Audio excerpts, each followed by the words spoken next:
Merci Adrien. Pour l'appel, donc Richard Mallier. Présent. Amapola Ventron. Mario-Odile Armandon. Mathieu Pietri. Présent. Monique Salomon. Présent. Roger Mossé. Présent. Corinne Lemeux. Edmond Otetjian. Édouard Alexander. Mathieu Morateur. Claude Lampeau. Armand Chamla. Claudine Achintre. Colette Toulec. Dominique Bièche. Roger Wex. Yann Pertuizel. André Gauthier. Véronique Garnier. Catherine Bienfait. Marie-Christine Rodriguez. Stéphane Pierassini. Patrice Lanzon. Joseph Cassaro. Marie-Pierre Vitiello. Vanessa Brescia. Christine Sicardi. Marie-Christine Oberlinkels. Jean-Marc Bretin. Alain Dubois. Véronique Bianchi. Hervé Puisson. Et Anthony Checoun. Somme 29, nous avons Chez Kroon, j'ai pouvoir. noté. Bien, merci mes chers collègues. Je vous rappelle, comme à son habitude, que le conseil municipal est filmé. Celui de ce soir, les précédents et les prochains. Alors, par contre, je voudrais adresser mes félicitations aux organisateurs et participants de la course des boucles Bel Air. C'est toujours un plaisir pour le maire de voir autant de sportifs venus en famille dans notre forêt pour s'adonner à leur sport favori. Et quel spectacle! Plus de 500 coureurs ont répondu présents, enfants, adultes, seniors, mais aussi handicapés. Il est important de remercier les partenaires, dont Decathlon, qui a fait un geste des plus appréciables envers nos bénévoles. Je voudrais aussi revenir sur les exploits sportifs de notre équipe féminine de hand, qui a confirmé sa montée dans la division supérieure, à savoir le National 1. Et je crois que le dernier, si je ne m'abuse, le dernier match, c'est le 4. Celui-là, samedi.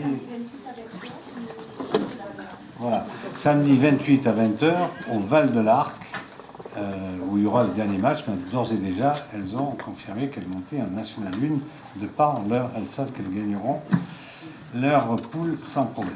Alors je vous encourage tous à venir samedi à 20h au Val de l'Arc pour les voir jouer. Je souhaite vivement les féliciter, évidemment leur rappeler notre indéfectible soutien, et toujours en matière d'exploit sportif. Boucles Bel Air a fait sensation en gymnastique, puisque le podium de la compétition nationale, qui s'est déroulé ce week-end à Guidrup, était exclusivement bouquin. Pour samedi soir, il n'était qu'exclusivement bouquin. D'ailleurs, pour la petite histoire, il y a eu, les gens ont cru, évidemment, comme les trois premières étaient bouquin, les gens, ça se passait à Boucles Bel Air, et que c'était une finale régionale, hein, c'est ça, nationale, au niveau national de l'UFOLET. Vous imaginez hein, ce qui a pu circuler, les gens ont sifflé, ce qui est déjà proprement scandaleux. Il est également important de souligner la réussite de la soirée arménienne samedi dernier dans la salle des fêtes. L'ambiance et évidemment la gastronomie étaient présentes. Côté château, je souhaite vivement féliciter l'association Boucles Bel Air pour son exposition Peinture dans la rue, ainsi que Sculpture et Art du Feu avec son exposition de printemps qui s'est terminée hier pour laisser place au Club des Arts du 28 mai au 18 juin, du 28 mai au 1er juin prochain. Pardon. Toujours au château, vous pouvez découvrir du 3 au 12 juin l'exposition annuelle de photos proposée par la DSV, intitulée Luminance 2016. Côté bibliothèque, j'attire votre attention sur la récente acquisition d'un ouvrage exceptionnel qui provient des Puces à Paris. Il s'agit de l'histoire de France écrite par celui qui est né à Boucles Bel Air, qui s'appelle Adolphe Thiers, en plusieurs volumes et qui date du milieu du 19e siècle. Donc vous pourrez toujours la voir, elle est magnifique. Le seul problème, on l'a pas payé très cher, mais le seul problème, c'est on peut marchander, c'est vrai. Le seul problème, c'est qu'il manque un tome. Et j'essaie d'avoir ce tome qui manque malheureusement dans cette collection. Enfin, je remercie tous les patriotes qui ont participé aux dernières commémorations patriotiques, les 24 avril et 8 mai dernier. Comme certains ont pu le découvrir, nous vous proposons de chanter les deux premiers couplets de la Marseillaise en l'honneur de l'année de la Marseillaise, décrétée à l'occasion des 180 ans de la mort de Rouget de Lille en 1838. Je vous informe que dimanche, à la demande du gouvernement, sera proposée à 11 h, place de l'Hôtel-Ville, la commémoration qui est le centenaire de la bataille de Verdun. Le conseil municipal de ce soir fera le bilan des acquisitions et cessions réalisées au nom de la commune, ainsi que de la réception de l'espace Virginie de Dieu. Nous évoquerons aussi des demandes et attributions de subventions, ainsi que des conventions. Ce conseil permettra également la représentation des élus dans diverses instances communales. L'été approche, comme vous l'avez vu, et le calendrier des manifestations exceptionnelles commence à s'agrandir. Ainsi, pour le plus grand bonheur des bouquins, je vous invite à venir découvrir la 2e édition du Pays d'Aix Autoclassique qui se déroulera dans les jardins d'Albertas les 11 et 12 juin prochains. L'occasion de venir découvrir des centaines de voitures de collection en famille et gratuitement, et pourquoi pas de venir se replonger dans le passé.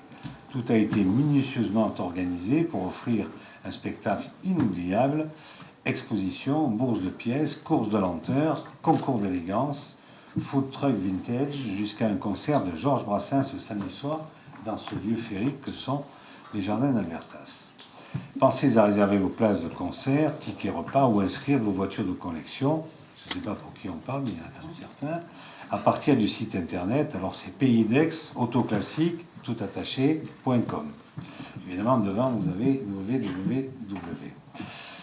L'édition 2016 du Grand Défi se déroulera le 26 juin prochain, alors pensez à constituer vos équipes et à vous inscrire. Je rappelle que certains élus sont quand même vivement déconseillés parce que on tient à les retrouver entiers dès le lendemain et on en a besoin pour le travail municipal.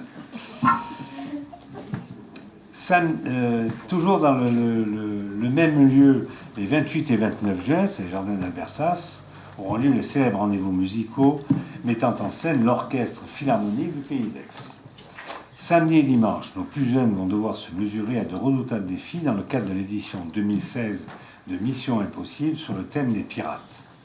Bonne chance à tous les participants.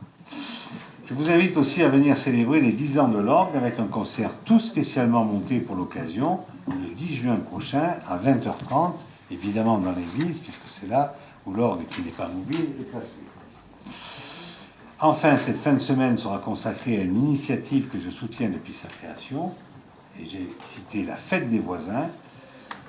Pour moi, il est important, dans une société en perte de repères et où plus personne ne se parle, il est très important de conserver, voire de tisser des liens de bon voisinage pour valoriser le mieux vivre ensemble. Et c'est vrai qu'aujourd'hui, on parle plus à l'Australien ou au Brésilien par le biais de Skype ou d'Internet, on va le dire comme ça, mais par contre, on oublie de parler à son voisin, ce qui est quand même un petit peu dommage.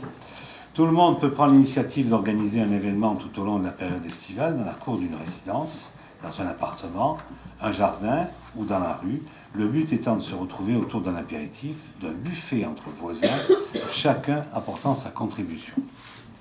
Simplicité et convivialité, proximité et solidarité sont les mots d'ordre de ce rendez-vous.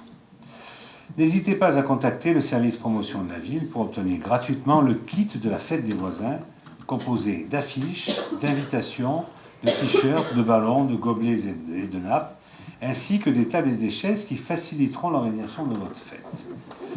Sachez que je me ferai un plaisir de venir y participer en ma qualité de maire, et je remercie d'ailleurs les bouquins pour les invitations que j'ai déjà reçues et auxquelles j'ai bien entendu répondu présent dans la mesure du possible. Je puis vous dire que, comme vous êtes tous pratiquement en même temps, donc il me sera difficile de me couper non pas en 2 mais en 15, et on a prévu avec un certain nombre d'élus d'y participer, et d'autres participeront alors que je n'y serai pas, mais par contre ça sera strictement la même chose, n'est-ce pas Marie-Christine? Voilà, place à l'ordre du jour. Alors, nous avons d'abord évidemment l'éternel compte-rendu de la séance de la dernière fois, qui est du 18 avril 2016. Donc, est-ce qu'il y a des remarques sur ce compte-rendu? Il n'y en a pas, donc je le mets aux voix. Voix contre, il n'y en a pas. Abstention non plus, unanimité. Je vous remercie. Ensuite, il faut que je vous informe des décisions du maire prises en vertu de l'article 2122. Alors, il y en a 5. La première, c'est une décision concernant délégation de l'exercice du droit de préemption urbain à l'EPF PACA pour l'acquisition d'un terrain cadastré CE numéro 11 au lieu-dit les Convers Nord. C'est donc conforme à la convention qui avait été signée le 23 avril 2012. Donc, c'est une convention cadre d'anticipation et d'impulsion foncière conclue entre la communauté du Pays d'Aix et l'EPF, et nous avons adhéré. Donc, on a demandé à l'EPF d'exercer le droit de préemption urbain pour une parcelle CE numéro 11 d'une superficie de 16 502 m² et qui appartient au consort Boucher.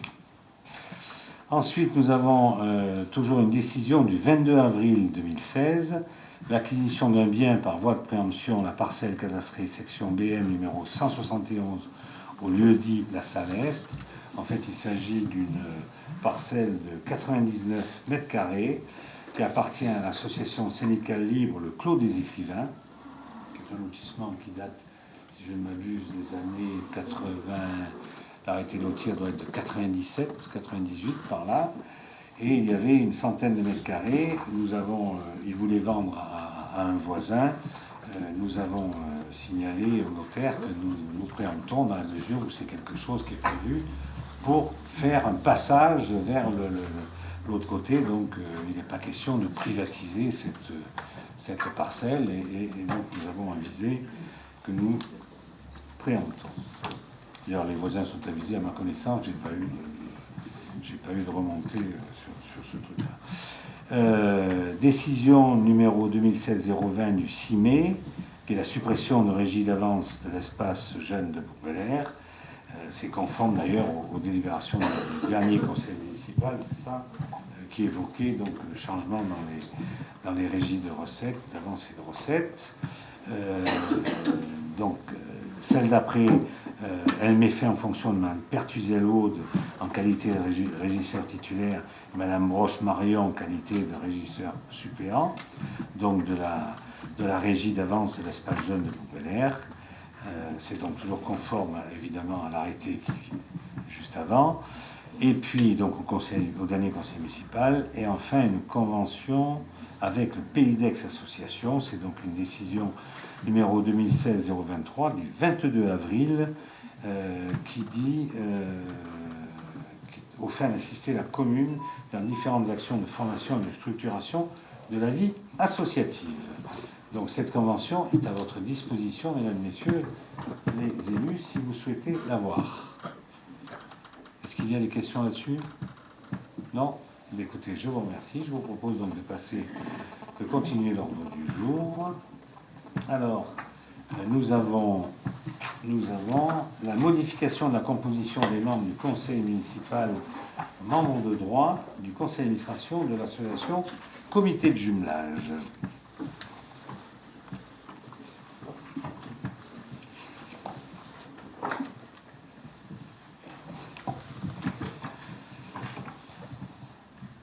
Alors, nous avons une démission pour convenance personnelle de Madame Geneviève Martin, vous vous en doutez, on aurait dû le faire avant, de Monsieur Alain Dubois.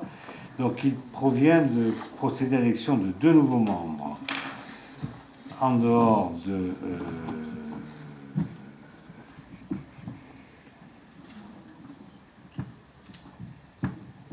donc, on a... à l'heure actuelle, qui reste là? Parce que c'est pas bien clair, votre truc.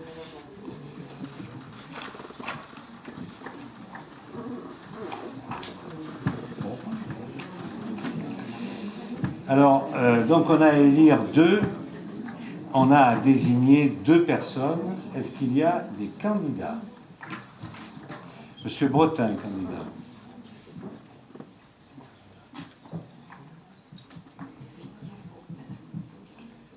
Monsieur Wex. Donc s'il y a 2 candidats pour 2 postes, c'est simple. Hein.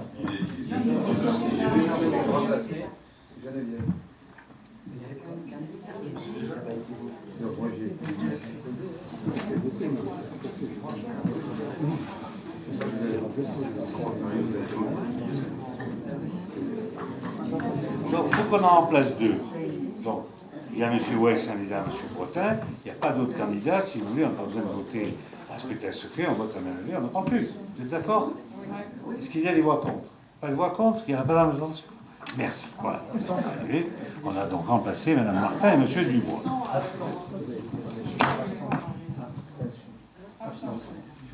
Ah, abstention. D'accord. Alors, ensuite, nous avons délibération fixant les conditions de dépôt des listes afin de procéder à l'élection des membres de la commission de délégation de service public. Alors, simplement, nous avons aujourd'hui une commission de délégation de service public pour... Il y en a une qui existe aujourd'hui, non? D'abord, on a les conditions de dépôt des listes, voilà. Alors, avant qu'on fasse ça, c'est pourquoi faire simple quand on veut faire compliqué?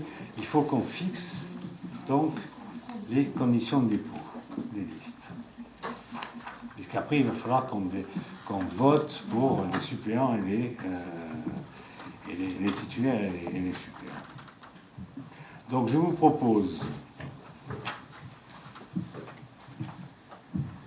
que les listes soient établies en indiquant les noms et prénoms des candidats et en indiquant si ce sont des titulaires ou des suppléants.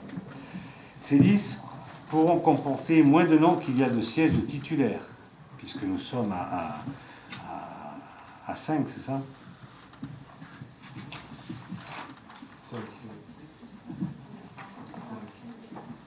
5, nous sommes à 5, voilà. En dehors du maire, c'est ça?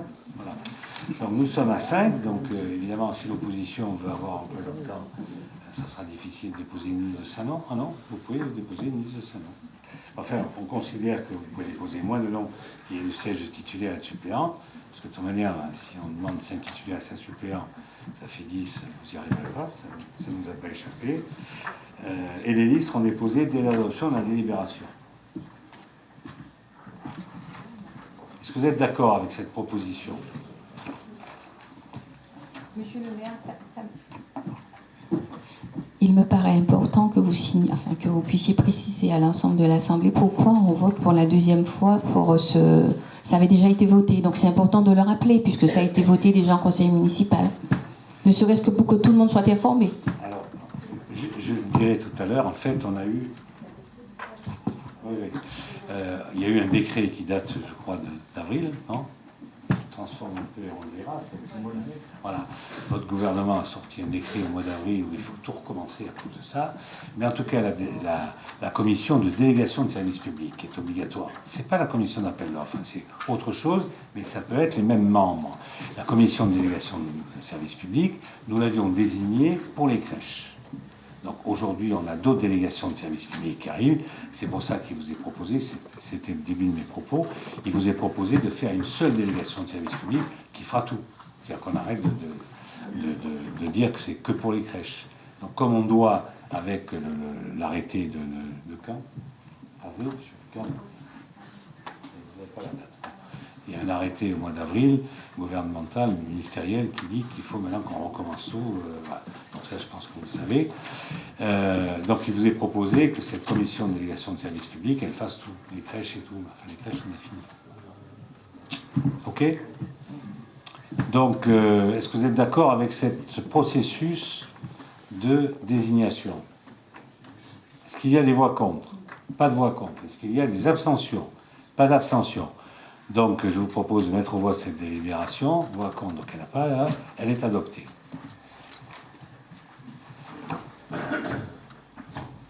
Alors, maintenant que nous avons donc adopté cette délibération, je vous propose de déposer les listes. Donc, je vous propose 5 minutes de suspension de séance.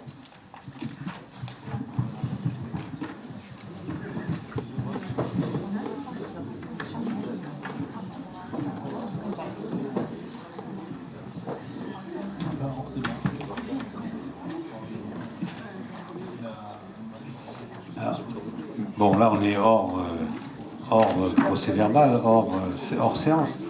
Moi, je vous ai proposé de faire... vous n'avez pas répondu, mais je vous ai proposé de faire la même délégation de service public. Celle qui était pour les crèches, et de reprendre la même.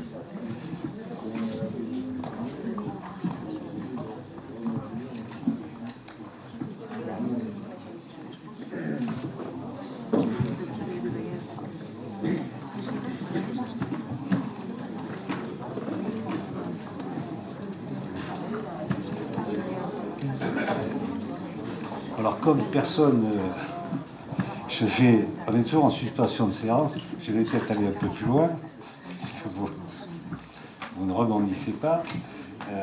On avait comme titulaire Mathieu Pietri, comme suppléant Marie-Christine Rodriguez, comme titulaire Edouard Alexander, suppléant Coup de Lampeau, titulaire Mapola Ventron, suppléant Colette Tulec, titulaire Roger Wex, suppléant Dominique Bièche, et Hervé Pisson avec suppléant Marie-Christine Oberlinkels. Est-ce que ça vous convient? Qui ne dit mot consent? Écoutez, ok. Voilà, donc on va reprendre la séance.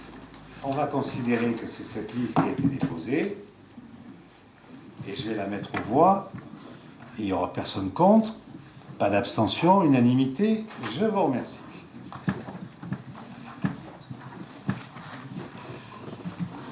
Ensuite, nous avons le bilan des acquisitions, cessions réalisées par la commune ou le PF PACA au cours de l'année 2015.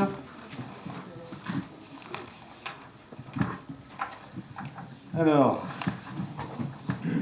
évidemment, vous avez un tableau. Vous l'avez eu, le tableau? Oui.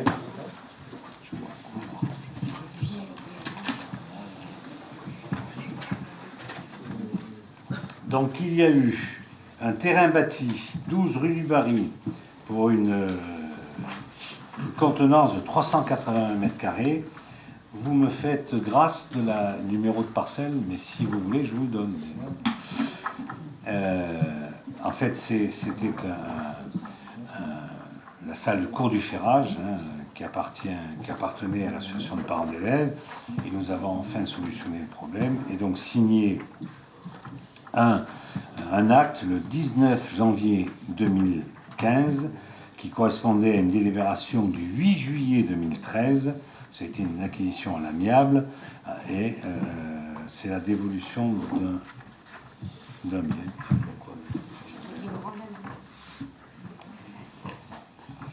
Ils nous rendent le bien. Bon, ok.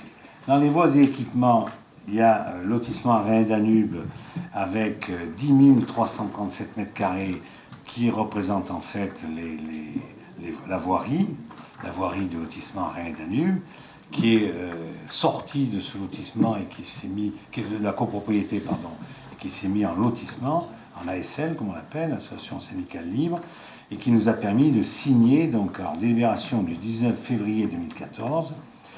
Vous vous souvenez qu'on a été obligé de redélibérer parce que cette délibération de février 2014 n'était pas bonne. Nous avons redélibéré le 18 mai 2015 et l'acte a été signé le 5 octobre 2015 pour une acquisition à l'amiable, comme on l'appelle, de 77 136 euros.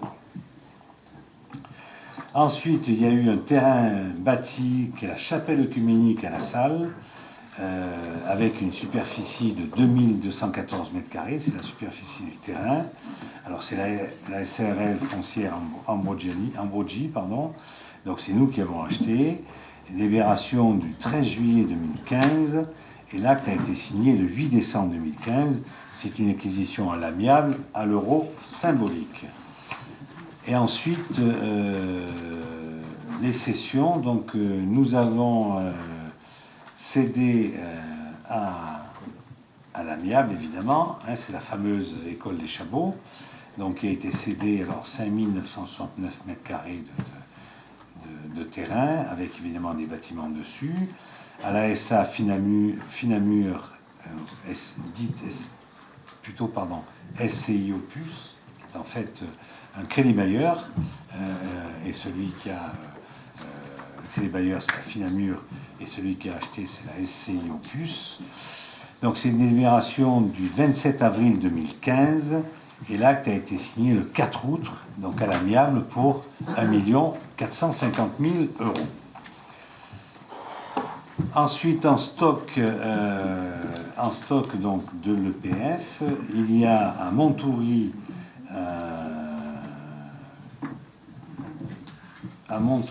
ça a été signé le 18 juin 2014 pour 590 000 euros.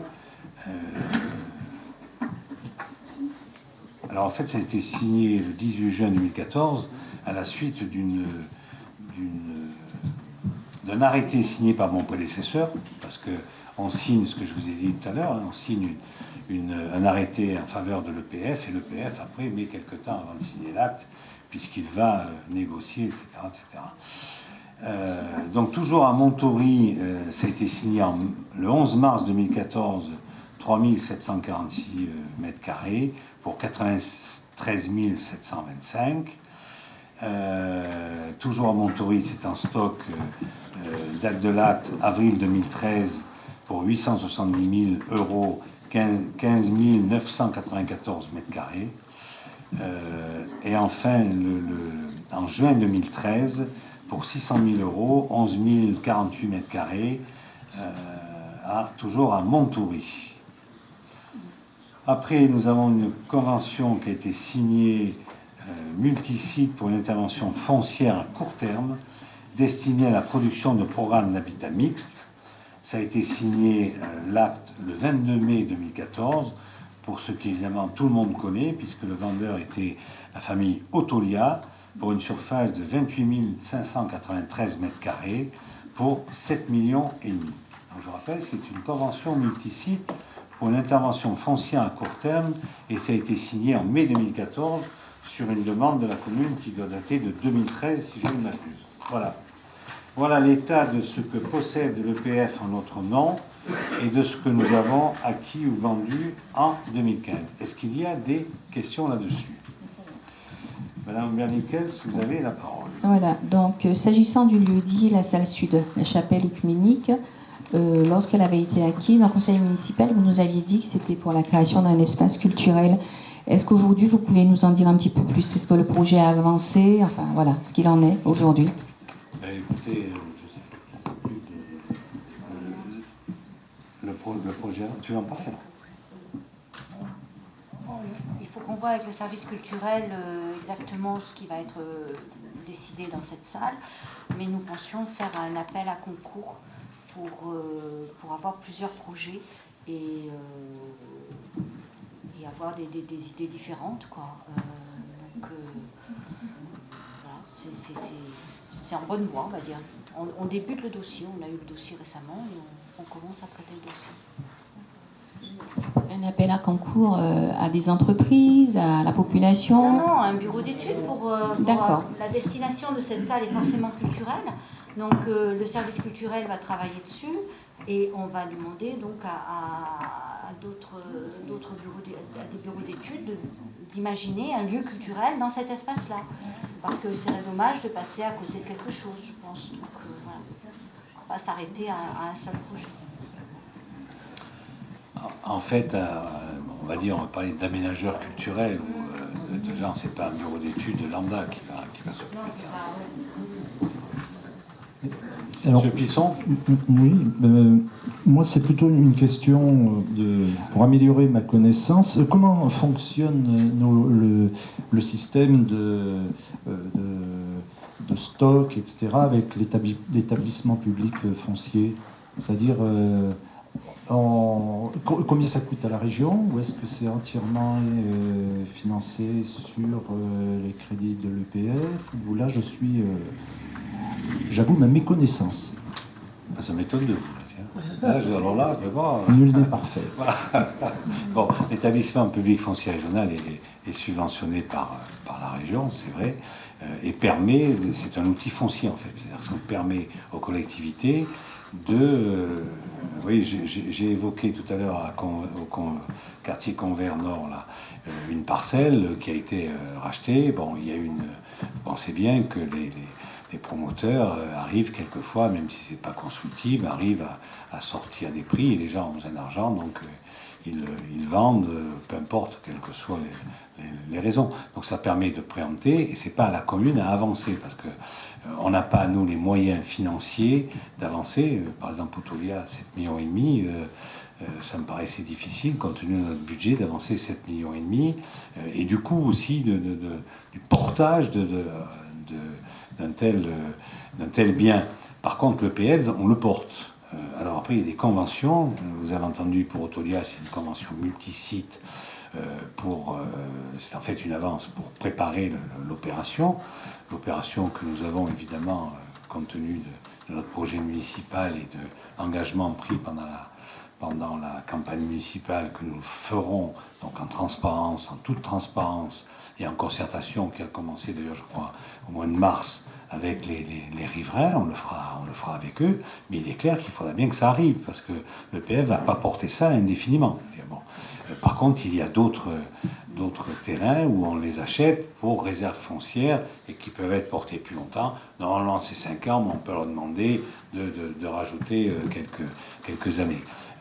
Il faut dire qu'on est un peu entre le marteau et l'enclume, parce que je rappelle simplement, M. Plisson, que le préfet nous met en demeure d'avoir 25% de logements sociaux, que si il estime que nous ne faisons pas ce qu'il faut, dans ce cas-là, un certain nombre de communes ont été déclarées carencées. Nous, on est à peu près à 8% de logements sociaux, donc en fait, il nous en manque un peu plus de 900. Il peut nous déclarer carencés, ce qui veut dire, j'aurais recommencé mille excuses auprès de ceux qui m'ont entendu maintes et maintes fois le dire, ça veut dire que demain on peut avoir la pénalité multipliée par 5, donc c'est plus de 116 000 euros par an, mais c'est 1 million.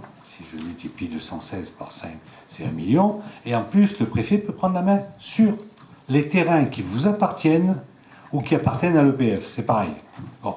Nous, là-dedans, sachez qu'on a des réserves foncières qui ont été faites par la commune aussi, en son temps, je crois, entre 2001 et 2008, entre autres dans le coin de Montoury, puisque il n'y a pas besoin de sortir de Polytechnique ou de l'ENA pour comprendre que le quartier de Montoury, enfin toute la zone de Montoury, c'est le poumon de la commune. C'est là où peut se faire le développement de la commune, surtout en matière de, quel que soit économique ou autre, c'est là que ça peut se produire. Donc la commune avait déjà commencé un peu sous mon égide en 2001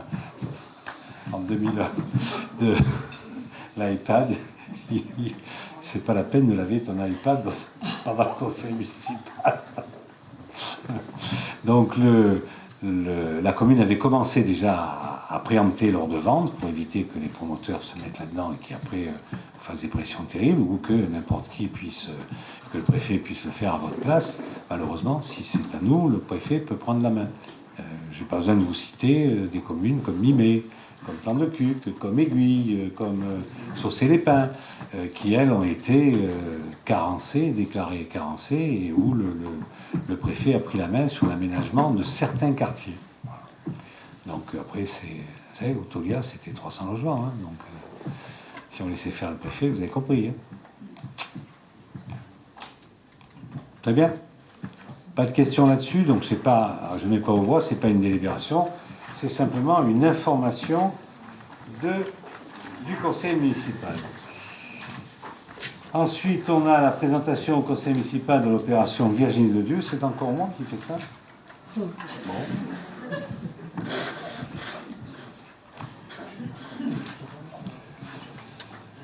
Alors, vous savez que je vais rappeler un peu les dates. Ça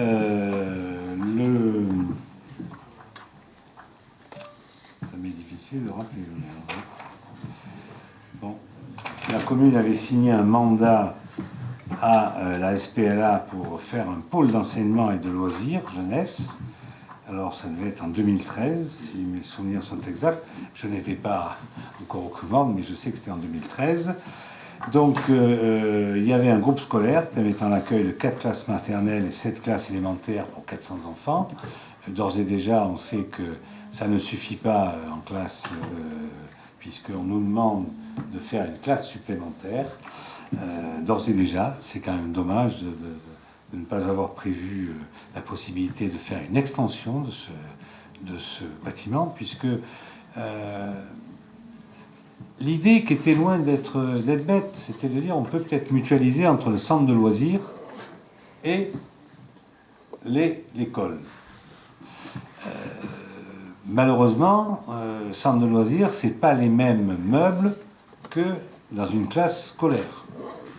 Donc, quand vous avez la classe qui se termine à 11h30 midi et que vous avez le centre aéré qui commence après le déjeuner des enfants, après la cantine. Je veux dire, bon, donc ça fait 1 heure, on va dire 1 heure et demie, ça paraît difficile d'intervenir là-dedans. Donc, par contre, c'est vrai qu'on peut le prévoir peut-être, c'est ce que Mathieu Pietret nous expliquait tout à l'heure, qu'on peut le prévoir quand il s'agit de petites vacances, de vacances tout court ou de grandes vacances. Là oui, on peut changer l'architecture d'une salle. Par contre, quand vous avez ce genre de choses, ça paraît difficile. Donc, on avait prévu à l'époque un accueil de loisirs sans hébergement pour 300 enfants. Aujourd'hui, il ne peut pas fonctionner à 300 enfants parce qu'on ne trouve pas le matériel humain pour faire fonctionner, même si on prend l'ensemble du bâtiment. D'abord, c'est ce que je disais tout à l'heure à propos des classes, donc le transformer en sens inverse, et on n'arrive pas à trouver un encadrement pour 300 enfants. Et un centre d'accueil jeunesse pour 50 ados, évidemment, unité de restauration, et locaux et services partagés pour une surface de construction de 3040 m² et 2886 m² d'extérieur, cours, allées et espaces verts. Le coût de l'opération, donc, s'est élevé à 7 140 000 hors taxes, soit 8 539 440 TTC. À ce stade des opérations, une réception avec réserve a été signée le 18 juin 2015 et l'année de parfait achèvement se clôture le 18 juin 2016. Donc bientôt, alors évidemment, on en est à un certain nombre de réserves qui ont été levées. Comment vous appelez ça, les fiches? Les GPA, c'est les fiches de garantie de parfait achèvement. Donc, je ne sais pas, il y en a les 2 tiers ou 3 quarts qui ont été levés, c'est ça, 2 tiers ou 3 quarts qui ont été levés. Par contre, d'ores et déjà, je vous signale qu'on sera en contentieux, puisque le 21 décembre 2015, la commune n'a pu régler le décompte provisoire numéro 8, présenté par la Société publique d'aménagement, l'ensemble des pièces justificatives n'étant pas jointes au document. À ce jour, et après de multiples relances écrites et verbales, les documents sont en notre possession. On est quand même au mois de mai 2016. Le paiement du décompte provisoire numéro 8, donc, qui date de décembre, va être soldé. Alors voilà, j'ai les chiffres. Au 9 mai 2016, 274 fiches ont fait l'objet d'une demande d'intervention pour dysfonctionnement et on est à 70% ont fait l'objet de travaux. Les travaux de peinture, suite aux dégâts des eaux consécutives à des malfaçons d'étanchéité, n'ont toujours pas été repris. Et je voudrais m'arrêter là-dessus parce que le maître d'ouvrage délégué, à qui on a donné tout pouvoir, je dis bien à qui on a donné tout pouvoir, hein, c'est ça. Le conseil municipal, c'est la première fois où on en parle. Nous, mais enfin, c'est pas nous qui avions signé le pouvoir et le mandat. Il estimait que ça suffisait d'aller aux réunions de chantier. C'est pour ça que quand nous avons repris ce dossier au mois de mars 2014, nous avons commencé à taper sur les doigts du maître d'ouvrage et dire je ne conçois pas que quand on a 400 000 € d'honoraires pour le suivi du chantier et de tout, quoi, je veux dire, et lancer 400 000 €, c'est quand même pas rien. 400 000 €, on ne soit pas présent tous les matins sur le chantier pour voir ce qui s'y passe. On aurait peut-être vu qu'on avait inversé l'égout et le pluvial. Voilà, non, mais ne serait-ce que ça. C'est tellement gros que j'arrive pas à le concevoir qu'on puisse inverser le pluvial et l'assainissement. Bon.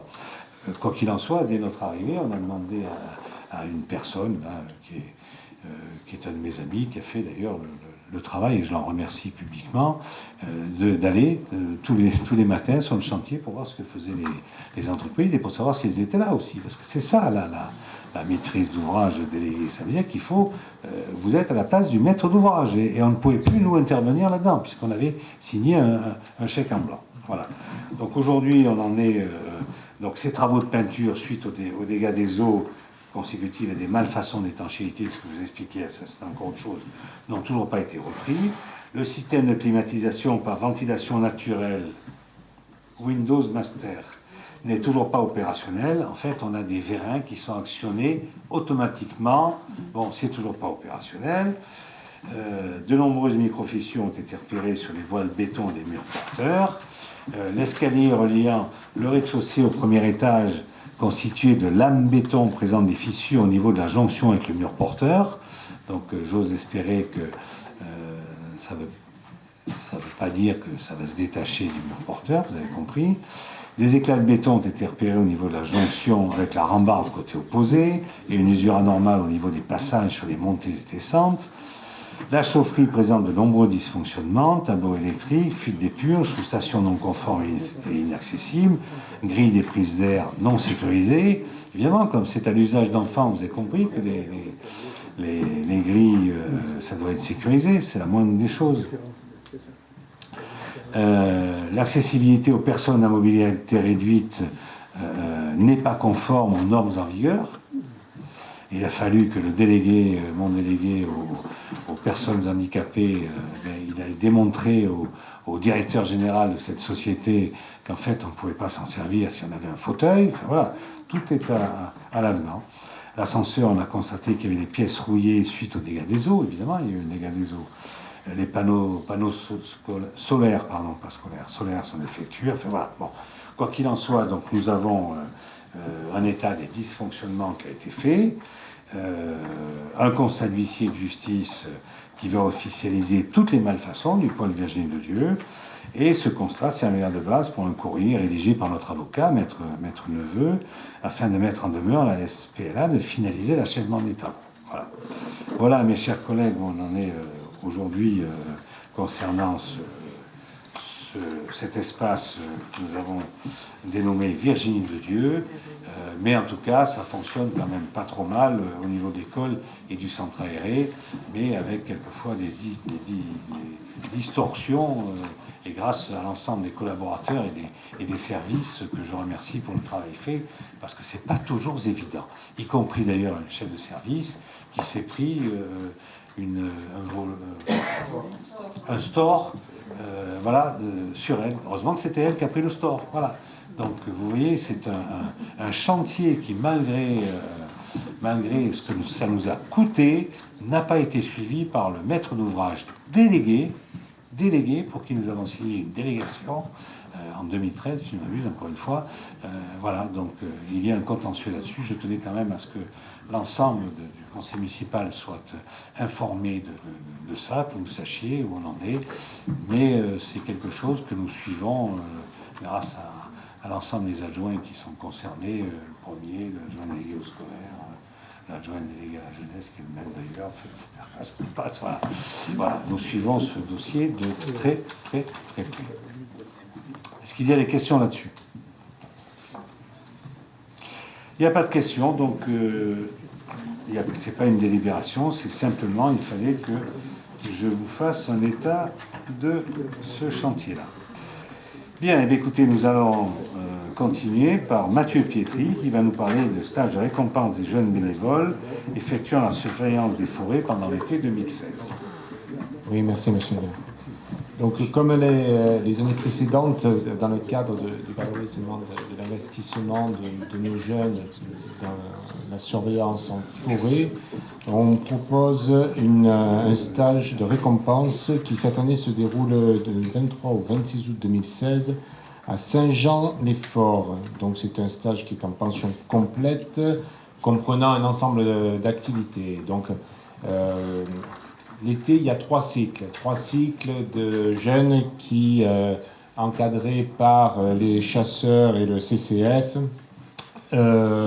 assurent la sécurité et la surveillance de nos massifs forestiers sur 3 semaines. Donc il y a 36 jeunes qui sont actuellement inscrits, de 13 ans à 17 ans. Et pour les récompenser, donc, on propose un stage de quelques jours, de 3 jours, 4 jours pleins, au centre loisirs du Lotaré, qui est un organisme prestataire donc, du séjour pour un montant global de 7 501 € TTC pour les 36 bénévoles et les 4 encadrants donc, qui iront avec eux. Question à Mathieu Pietri. Pas de questions, donc je me vois cette délibération. Voix contre, il n'y en a pas. Abstention non plus, unanimité. Je vous remercie. Ensuite, nous allons changer de rapporteur. Nous avons Teddy Alexander qui va nous parler d'abord de la demande de soutien à l'investissement public local dans le cadre de la mise aux normes des établissements publics.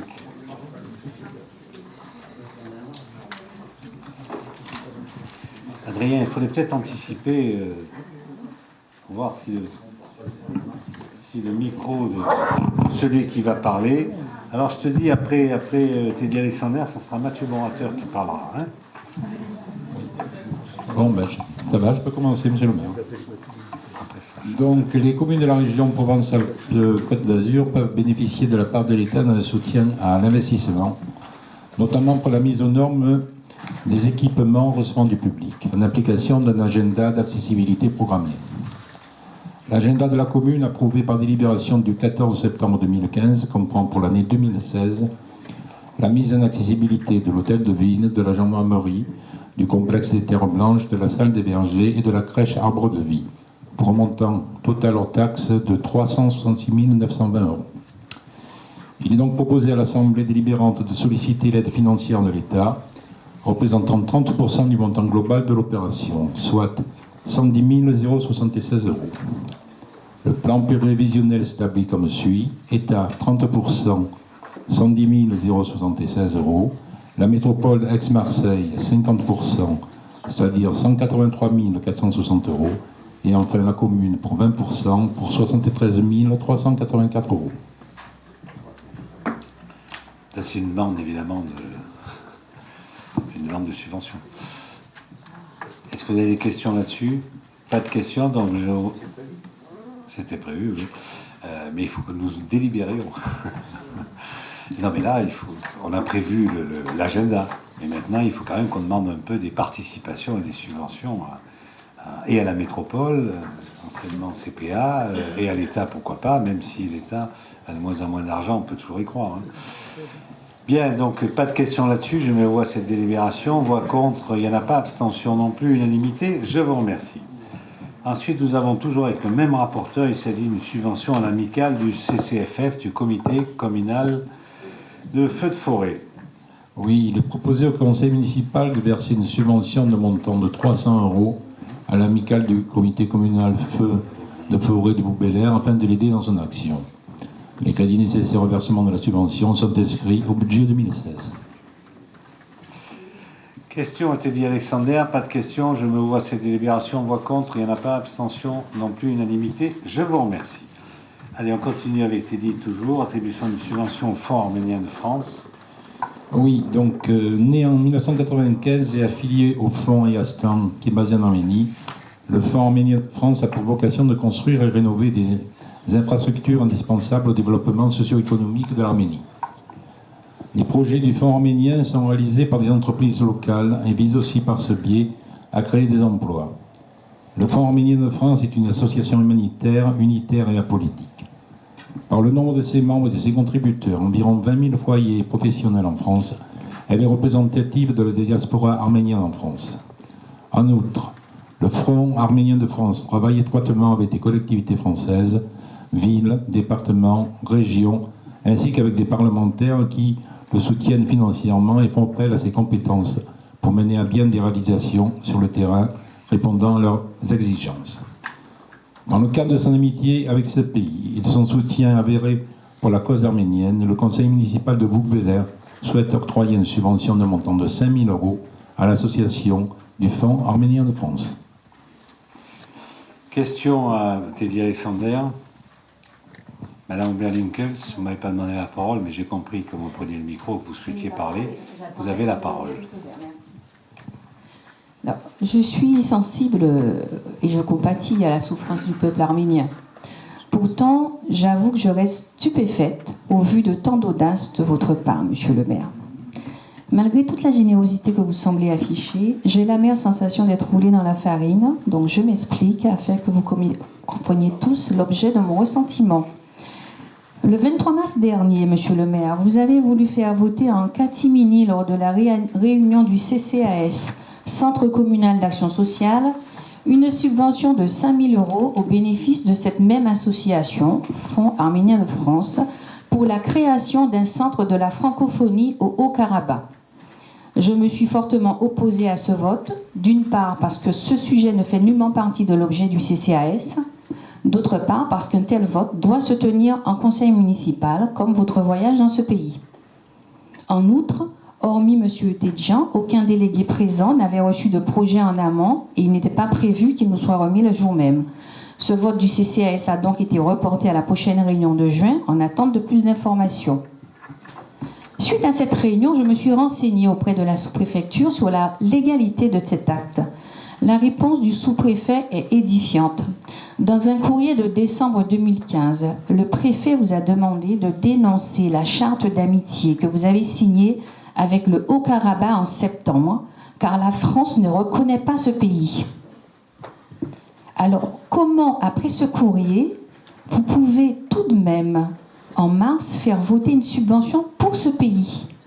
Donc, je suis très inquiète par rapport à cette subvention qui, aujourd'hui, c'est le même montant, c'est le même bénéficiaire. Est-ce que ce serait un stratagème pour faire quand même passer ces 5 000 €? Puisque de toute façon, une fois reçue cette subvention, le bénéficiaire disposera à sa guise de cette subvention. Alors Berlinkels, le CCAS, c'est le Centre communal d'action sociale. Qui dit social, pour moi, dit solidarité. Fort arménien, pour moi, c'est la solidarité. C'est la solidarité envers un peuple qui, en 1988, a connu un tremblement de terre qui a fait à l'époque des dizaines de milliers de victimes et qui a tout foutu en l'air dans le pays. Ceci étant, après 88, il y a les années 89-90. 89-90, je vous rappelle que c'était la chute du mur de Berlin. C'était la chute de l'Empire soviétique. Et que l'Arménie était une république soviétique. Et que ce pays, non seulement a été frappé par un tremblement de terre en 1988, mais qu'après, il y a eu, comme tous les autres pays du bloc de l'Union soviétique, il y a eu à reconstruire et à refaire les pays. Donc il y a depuis maintenant 1989-90 des actions qui sont menées, ça a été évoqué par Teddy Alexander, par des collectivités, des départements, le département des Bouches-du-Rhône, et d'ailleurs sous une autre majorité que vous avez soutenue en son temps, mais on faisait aussi des gestes de solidarité vis-à-vis du peuple arménien qui avait besoin de se reconstruire, qui avait besoin de penser ses plaies, qu'elles soient politiques comme et surtout physiques. Ça, c'est la mission du Fonds arménien. Alors que vous me trouviez culotté, de reprendre ce que faisait mon prédécesseur et de reprendre ce que nous avons toujours dit depuis une vingtaine d'années, que la France reconnaisse le génocide arménien, comme vous trouvez, parce que ça a été la position de la commune. Vous n'étiez pas élu, mais moi je peux vous dire, c'est moi qui l'avais proposé, en disant au conseil municipal, demandons la reconnaissance du génocide arménien par la France. Ceci a été fait. Maintenant, sur le Haut-Karabakh, vous avez raison de dire que votre gouvernement ne veut pas reconnaître le Haut-Karabakh. Votre gouvernement ne veut pas reconnaître le fait qu'il y a des centaines, 150 000 habitants qui sont dans une province autonome de l'Azerbaïdjan. Je dis bien autonome, mais je ne veux pas alourdir les débats au niveau du conseil municipal. Vous rappelez que l'Union soviétique, eh bien, M. Staline, je crois que c'était ça son nom, là, qui a fait l'Union soviétique avant, dans les années 30 et qui a fait un découpage qui n'avait rien à voir avec les peuples. Mais comme il n'y avait pas de frontières, il n'y avait aucun souci, les peuples vivaient entre eux. Mais du jour où l'Union soviétique est tombée, où il y a eu, les peuples ont fait leur pays. Et c'est vrai qu'il y a des différences énormes entre l'Arménie et puis l'Azerbaïdjan qui est à côté. Vous avez d'un côté des catholiques, apostoliques, mais catholiques, et de l'autre côté des musulmans. Il y a bon, deux peuples qui sont deux peuples totalement différents, qui sont pour les Azéris des peuples turcophones et turcs, et les Arméniens qui sont des peuples catholiques. Bon. Quand ils ont voulu faire leur pays, on s'est rendu compte qu'en fait, les frontières des républiques soviétiques ne correspondaient pas du tout aux frontières des peuples, et que vous avez ni aux frontières naturelles, et qu'en fait, ça a été fait de briques et de broc par Staline, en fait, pour diviser, puisque nous savons tous que l'Union soviétique ne tenait que par sa colonne vertébrale, qui était le Parti communiste, et que on faisait juste une chose. Je vous le dis là pour l'anecdote, comme ça, petite parenthèse, à Gomery, dans une visite que j'ai faite avec, en tant que conseiller général à l'époque, avec un président du conseil général qui était socialiste. Je le rappelle, nous sommes allés à Gomery, il y avait une usine qui était complètement désaffectée, qui faisait des hectares et des hectares, et j'ai posé la question. En fait, il s'agissait d'une usine de pare-chocs qui était faite pour les Lada. Et en fait, j'ai su après que c'était tous les pare-chocs qu'on faisait pour les Lada. Et puis après, il y avait dans un autre pays, eh bien, on faisait les sièges avant. Et puis dans un autre pays, on faisait le moteur. Et puis finalement, tout était assemblé à Moscou. Parce que c'était le système soviétique. Et que quand il s'est cassé la figure, eh bien, le système économique s'est cassé la figure. C'était Donc, si vous voulez, quand on voit dans quel état est ce pays, quand on voit le nombre de nos administrés, de nos amis bouquins, voire au niveau de la métropole, permettez au deuxième vice-président de la métropole d'évoquer ça, le nombre d'Arméniens ou de concitoyens d'origine arménienne qui sont, on peut essayer de faire en sorte, je sais que ça vous est égal ce que je vous dis, mais j'essaie de vous répondre, Madame Oberlinkels, on essaie de faire en sorte, si vous voulez, par solidarité, de les aider. Et moi, je suis fier de les aider. Alors, si vous ne voulez pas voter la délibération, dites-le tout de suite, c'est votre problème. C'est pas le mien, en tout cas. Monsieur le maire, je crois que vous n'avez pas répondu au fond de la question. Lorsque le gouvernement français dit que le Haut-Karabakh n'est pas un pays reconnu par la France, vous n'êtes pas au-dessus des lois. Vous ne pouvez pas aller dans un pays et signer une charte. Là, on vous a demandé de dénoncer cette charte d'amitié. Et vous nous demandez de voter 5 000 € pour ce même pays. Là, il y a quand même quelque chose qui est assez... Madame la conseillère municipale, je me fous totalement des positions de votre gouvernement, soyons clairs. Voilà. C'est pas parce que le préfet m'exhorte de ceci ou de cela. Je vous dis, c'est pas une question de loi, c'est une question de politique.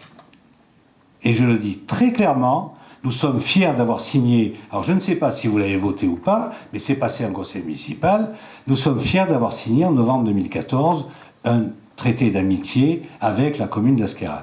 Voilà, c'est tout, c'est clair. Et nous y sommes allés. Et nous sommes fiers. Voilà. Ça vous déplaît, ça vous déplaît. En tout cas, vous savez, moi, en ce qui me concerne, je suis très fier d'être sur la liste noire des Azéris. Bon, je suis interdit de séjour en Azerbaïdjan. Mais écoutez, c'est pas d'aujourd'hui. Ça fait une dizaine d'années que c'est comme ça. Ça m'empêche pas de vivre, ne vous inquiétez pas. Donc, est-ce que vous votez la délibération ou pas? Parce que là, vous ne m'avez pas dit. Disons que là, on ne sait pas très bien ce qui va être financé, puisqu'au départ, c'était un centre de la francophonie au Karabakh. Monsieur Plisson, j'ai répondu à la question. Non, vous avez répondu de façon générale. Non, mais attendez, je suis en train de parler, monsieur le maire, après vous pourrez reprendre. Non, parce que, attendez... Je ne vous ai jamais vu comme ça. Ben non, mais parce que là, vous me coupez la parole, parce que ce que je suis en train de dire, c'est que c'est pas sur le projet de financement d'aide de l'Arménie, c'est que au départ, on est sur le financement d'un centre de francophonie au Haut-Karabakh, qui correspond quand même bien à votre déplacement quelques jours avant. Et maintenant, on nous dit c'est plus au Karabakh, on ne sait plus très bien, on ne sait pas très bien, donc ces 5 000 € de la commune, à quoi ils vont servir? Parce que le Fonds arménien de France, il va bien entendu récupérer ces 5 000 €, mais on ne sait pas à quoi il servira, ce que la commune donc, de Bouc-Bélair fera précisément. Donc c'est sur la finalité, et nous proposons, on préférerait franchement et de loin que ces 5 000 € aillent à l'association culturelle des Arméniens de Bouc-Bélair, qui sont sûrement mieux placés que nous pour savoir comment intervenir au mieux en faveur des Arméniens, sachant qu'en plus je crois qu'ils n'ont pas eu de subvention cette année. Donc c'est pas non, on sera amené à voter non si vous en restez sur cette position du financement du Fonds arménien, mais c'est plutôt une autre proposition d'attribution des 5 000 € aux Arméniens de Bouc-Bélair. Je suis en train de vous dire, monsieur Plisson, que est à l'ordre du jour une subvention au Fonds arménien de France. le rapporteur vous a expliqué que c'est un fonds qui faisait énormément de travaux en Arménie et au Haut-Karabakh aussi, c'est vrai, je vous l'accorde, ça c'est clair. Donc je vous propose de lui donner 5 000 €, une subvention de 5 000 €, tout simplement, pour que le fonds arménien puisse financer 5 000 €. C'est énorme pour l'Arménie, c'est énorme pour l'économie arménienne, parce qu'en fait, vous vous doutez bien que le travail n'a pas le coût qu'il a en France, et que 5 000 € versés sur l'économie arménienne, d'abord ça fait peut-être pas une classe entière, mais ça va peut-être faire réparer une école ou un truc comme ça, donc c'est quelque chose d'intéressant. Donc il vous est proposé à titre de solidarité de subventionner le fonds arménien pour 5 000 €. Donc soit vous voulez, soit vous ne voulez pas. Après, je ne vais pas les contrôler, puisque c'est un fonds qui, lui, grâce au comment ça s'appelle? C'est pas le Téléthon, comment ça s'appelle le monde? Le Phonéton, grâce au Phonéton, récupère des millions d'euros. Donc, entre les dons, les subventions, le Phonéton, c'est des millions d'euros qui sont déversés sur le territoire arménien. Voilà. On fera partie de soit vous voulez, soit vous voulez pas, mais c'est pas grave. Si vous voulez pas voter, vous votez pas, c'est pas un problème. Bien, allez, je mets aux voix donc cette délibération. Voix contre. Alors 2 contre, très bien. Abstention, ok, donc 2 contre et le reste favorable. Ensuite, nous avons la convention avec l'association L'Abeille Provençale. Donc c'est Mathieu Morateur qui va nous parler de ça. Merci, monsieur le maire. Oui, donc depuis 2014, nous avons une convention avec l'association L'Abeille Provençale, qui est une association qui s'occupe de placer les ruches et de sensibiliser les jeunes publics sur l'ensemble du territoire, notamment de la chaîne de l'Étoile. Et donc cette action, elle s'inscrit dans la politique de Ville Nature, que défend l'ensemble de notre équipe municipale et monsieur le maire en particulier. Alors c'est en 2 volets ce que fait cette association, l'action de l'association sur la commune. D'abord, il y a un premier volet qui est un volet de soutien à la biodiversité de la commune par la mise en place et la gestion d'un rucher qui se situe au niveau de la rue Pierre-Bello. Et d'autre part, c'est une action d'animation et de sensibilisation des publics scolaires et périscolaires donc au monde des abeilles et au monde de l'apiculture. Donc il y a des interventions dans les écoles et il y a 5 ruches qui sont aujourd'hui qui font une sorte de rucher. Alors ils l'utilisent souvent comme rucher école d'ailleurs. Ils apprennent à certains de nos administrés. Ils apprennent les gestes de l'apiculture. Et d'ailleurs, j'en profite puisque chaque année ils me demandent de le faire. Vous pouvez joindre cette association L'Abeille Provençale car ils peuvent aussi vous mettre à disposition une ruche et vous l'installer dans votre jardin. Alors, le coût de cette convention, donc c'est une convention qui est annuelle, c'est la 3e année donc, que nous la renouvelons, et le coût est de 500 € TTC pour la commune. Question à Mathieu Morateur. Monsieur le conseiller municipal, vous avez la parole. Merci. Oui, qui dit ruche dit nécessité d'éviter les traitements phytosanitaires sur un rayon, je ne suis pas un spécialiste du tout de l'abeille, mais je crois que c'est autour de 200 mètres. Est-ce que c'est prévu ou est-ce qu'on risque d'avoir une mortalité importante du fait du traitement, que ce soit par les habitants à proximité ou que ce soit sur l'entretien du domaine public? Alors, monsieur Buisson, vous n'êtes pas sans connaître notre action, qui est très volontaire, en effet, dans le domaine de la réduction des traitements phytosanitaires. D'abord, l'action municipale elle-même sur tout ce qui est entretien, notamment des voiries. Nous sommes passés sur plusieurs des quartiers en zéro phytosanitaire, puisque c'est du traitement mécanique qui a été choisi. Et d'autre part, nous avons une action de sensibilisation qui continue et qui est sur l'ensemble de la commune. Il y a une action de sensibilisation et surtout d'éducation donc au jardinage écologique qui se fait en partenariat donc avec le syndicat d'aménagement du bassin de l'Arc. Cette action porte ses fruits, mais après effectivement on peut pas non plus complètement. C'est une action incitative, c'est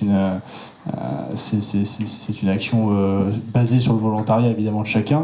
Voilà. Et donc ça a plutôt de bons résultats. Maintenant, je ne peux pas vous garantir en effet que tous les habitants à proximité donc n'utilisent jamais de produits phytosanitaires. Plus de questions à Mathieu Morateur, donc je vous propose de mettre aux voix cette délibération. Voix contre, il n'y en a pas. Abstention non plus. Unanimité, je vous remercie. Ensuite, nous avons donc Armand Chamla qui va nous parler d'une convention de travaux tripartite entre la commune, le département et l'aménageur SCCV Jardin des Essences. Merci, monsieur le maire. Je vous lis la note de synthèse. Dans le cadre du permis de construire numéro PA 013 015 15 409, des travaux doivent être réalisés sur la route départementale 8, avenue des Noyers, notamment un carrefour giratoire pour desservir au mieux cette opération. Ces aménagements permettront d'améliorer l'accès au projet tout en préservant le fonctionnement général du réseau routier local. Le département, gestionnaire de la voie, accepte de mettre le domaine public routier à la disposition de l'aménageur pour la réalisation de ces aménagements, dont l'entretien ultérieur reviendra à la commune. Monsieur le maire propose au conseil municipal d'approuver cette convention tripartite et de l'autoriser à signer cet acte ainsi que tous les documents y afférents.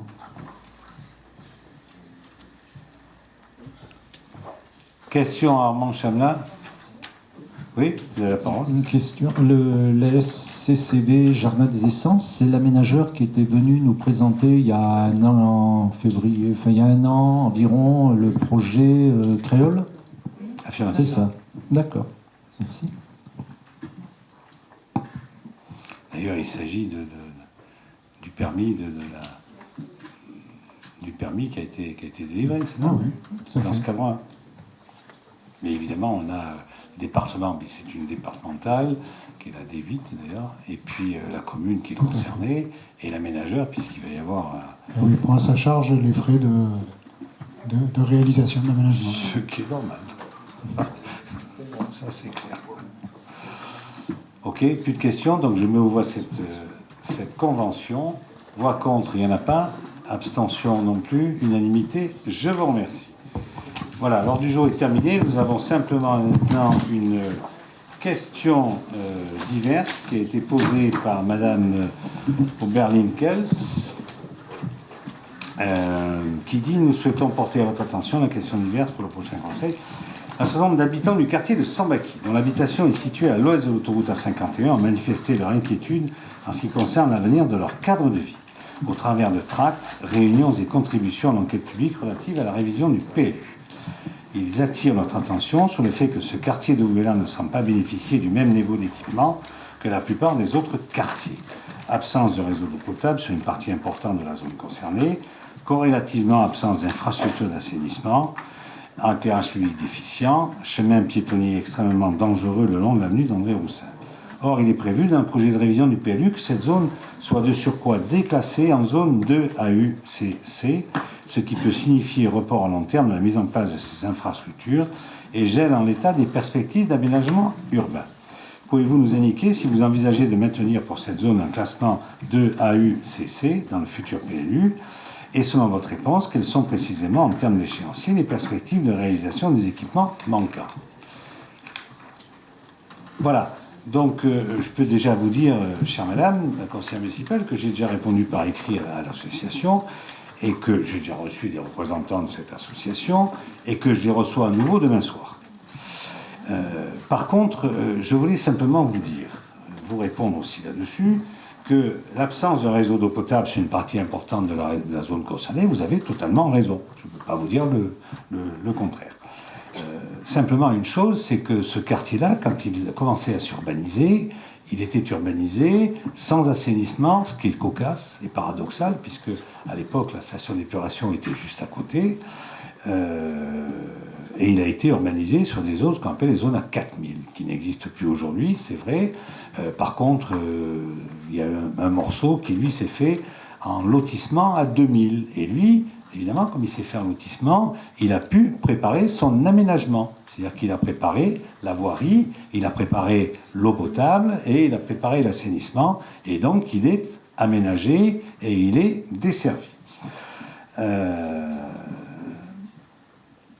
L'éclairage public est déficient. C'est vrai qu'il n'y a pas d'éclairage public dans cette partie-là, je vous l'accorde. Ça ne commence qu'à la commune de Cabriès. Et le cheminement piétonnier est extrêmement dangereux, le long de l'avenue André Roussin. C'est vrai aussi, et que nous envisageons, nous essayons de faire en sorte qu'il y ait un aménagement piéton qui soit fait pour les piétons, qui soit fait le long de cette route. Par contre, nous n'avons pas la maîtrise totale, je pèse mes mots en disant ça, totale du foncier. Il y a un endroit où il nous manque 1 mètre et le propriétaire en question ne nous a pas répondu. Il a fait une cession partielle, mais il manque encore 1 mètre pour que l'on puisse faire le cheminement piétonnier agrémenté d'un éclairage public. C'est notre volonté, c'est clair là-dessus. Par contre, sur le maintien de la zone 2 AUC petit c, simplement ça, c'est pas d'aujourd'hui, puisque c'est le PLU qui a été arrêté au mois de décembre 2015. Alors je sais pas, je pense pas que vous l'ayez voté d'ailleurs, hein, je crois. Je sais plus, mais ça m'étonnerait que vous l'ayez voté.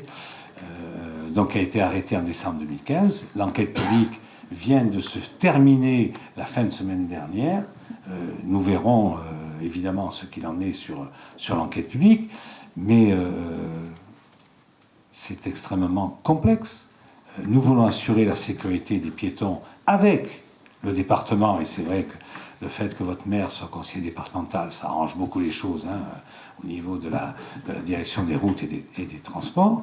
Donc on va mettre dans les meilleurs délais un cheminement piétonnier en accord avec le département là-dessus, parce qu'en plus ils sont bien souvent titulaires du foncier. Hein, ce n'est des cessions qui sont faites contre un permis de construire, mais pas au bénéfice de la commune, pour certaines au bénéfice du département. Simplement dire que, évidemment, si on met, nous, commune, la collectivité, l'eau, l'assainissement et tout dans cette zone-là, ça veut dire qu'on ouvrira après à l'urbanisation. Ça veut dire qu'on ouvrira à l'urbanisation. Et que votre gouvernement... encore trouvé que 20% de la loi SRU, ça ne suffisait pas, il nous est passé à 25%. Je le disais tout à l'heure, il nous manque 900 logements sociaux, et toute nouvelle résidence, si on en prend 4, ça nous fait un logement social de plus qui nous manque en déficit. Voilà. Donc c'est quelque chose que nous regardons de très très près, parce que toute opération maintenant est une opération d'ensemble dans laquelle on fait ce que vous aimez beaucoup, la mixité sociale. Mais pour laquelle, je vous rassure, j'ai toujours été pour, puisque dès l'année 1995 ou 96, on faisait, à la salle S, vous en avez, des opérations de mixité sociale. Voilà ce que je voulais vous dire là-dessus en réponse à votre question. L'ordre du jour étant terminé, je vous souhaite à tous et à tous un bon appétit et une bonne soirée.